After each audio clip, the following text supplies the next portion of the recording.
नमस्कार, मैं हूं आपके साथ सुरभि। आप देख रहे हैं एक्सप्रेस न्यूज भारत और अब वक्त हो चुका है बड़ी खबर पर चर्चा करने का।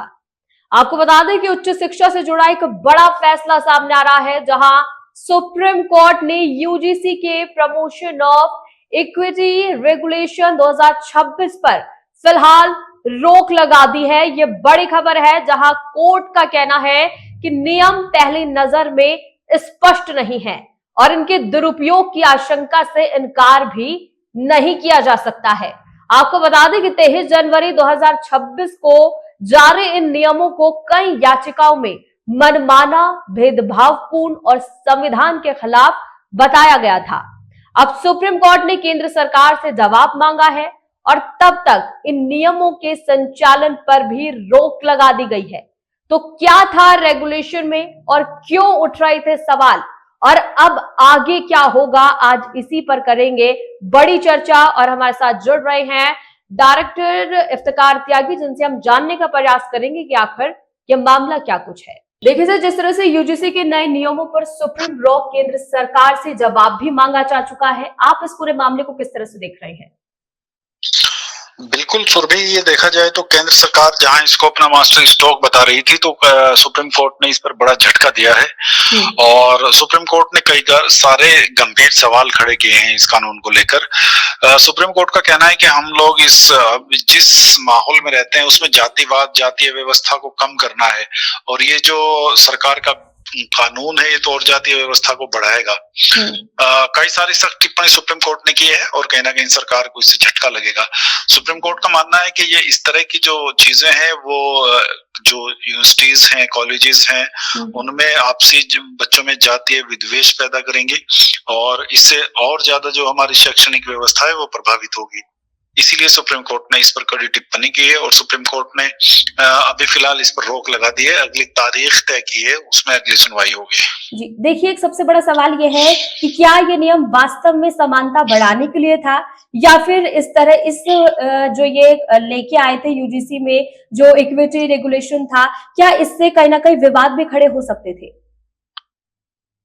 नहीं, बिल्कुल इसमें विवाद, देखिए जिस दिन से ये नियम लागू हुआ देश भर में इसके खिलाफ प्रदर्शन हो रहे थे, देश के युवाओं में आक्रोश था और खास तौर से जो यूनिवर्सिटीज हैं, जो सवर्ण छात्र हैं यूनिवर्सिटीज में पढ़ने वाले, उनमें भयंकर एक तरह का रोष था। धरने प्रदर्शन हो रहे थे, सड़कों पर आ रहे थे कई सारे।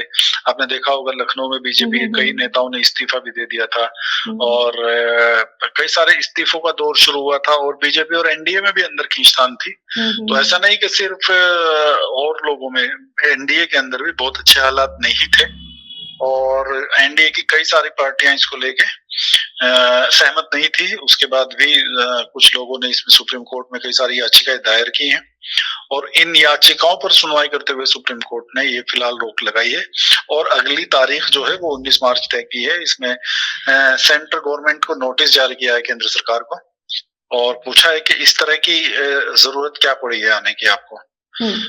सुप्रीम कोर्ट का कहना ये भी है कि इस तरह के नियमों का दुरुपयोग भी होने की संभावना है और नोटिस जारी कर पूछा भी गया है। तो जब तक सरकार जवाब नहीं देती है, जब तक इसके क्रियान्वयन पर 19 तारीख को अगली सुनवाई होगी 19 मार्च को, तब तक इस पर रोक लगा दी गई है। और यूजीसी को भी नोटिस जारी किया गया है, यूजीसी से भी पूछा गया है कि आप इसको किस करना चाहते हैं। आपने कुछ भी स्पष्ट नहीं किया है। चीफ जस्टिस जो है सूर्यकांत, तो उन्होंने इस पर मतलब एक तरीके से कहें तो उनकी नाराजगी जाहिर हुई है। उन्होंने कहा है कि आप देश को उल्टी दिशा में ले जा रहे हैं। मतलब जिनको सुरक्षा व्यवस्था होनी चाहिए उसका मतलब ये नहीं है कि आप सुरक्षा व्यवस्था में किसी एक जाति को आप अपराधी की तरह पेश करें। देखिए, अगर हम इस पे पॉलिटिकली थोड़ा नजर डालें तो अब सरकार के पास क्या विकल्प है? इसमें संशोधन करेगी या फिर पूरा नया ड्राफ्ट तैयार किया जाएगा?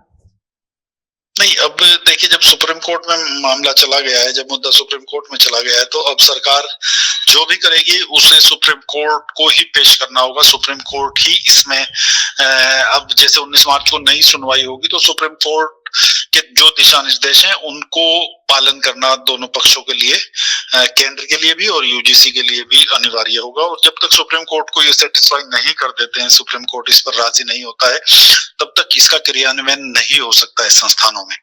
जी देखिए, एक बहुत जरूरी सवाल है जो शायद कहीं ना कहीं सभी लोग जानना चाहते होंगे कि यूजीसी के प्रमोशन ऑफ इक्विटी रेगुलेशन का असली मकसद क्या था, किस मकसद से आखिर ये यहाँ पर लाया गया है?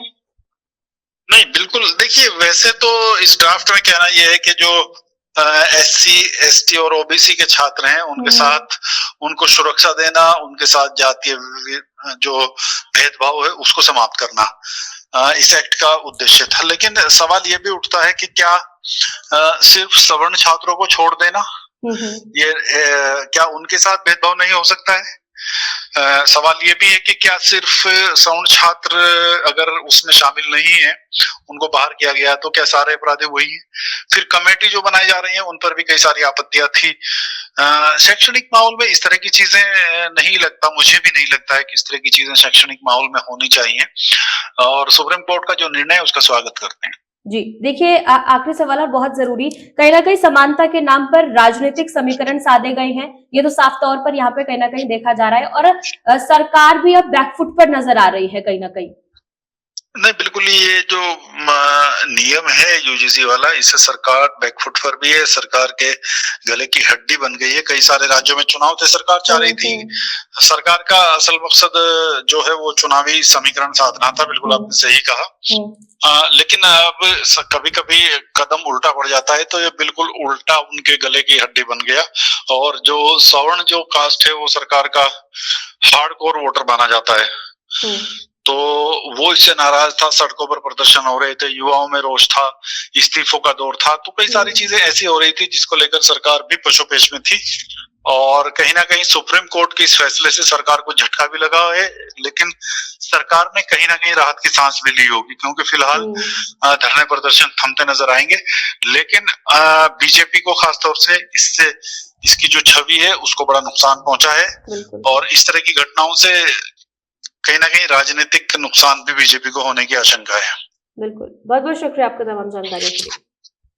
आज सुप्रीम कोर्ट के इस फैसले से उन याचिकाकर्ताओं को राहत मिल गई है जिन्होंने इन नियमों को चुनौती दी थी, जहां पर लेकिन असली सवाल अब भी सरकार के जवाब और नए ड्राफ्ट पर टिका हुआ है। क्या नया रेगुलेशन सभी वर्गों के लिए संतुलित और स्पष्ट होगा, या फिर यह विवाद और भी लंबा चलता रहेगा, ये तो देखने वाली बात होगी। तब तक के लिए बने रहिए हमारे साथ एक्सप्रेस न्यूज भारत पर।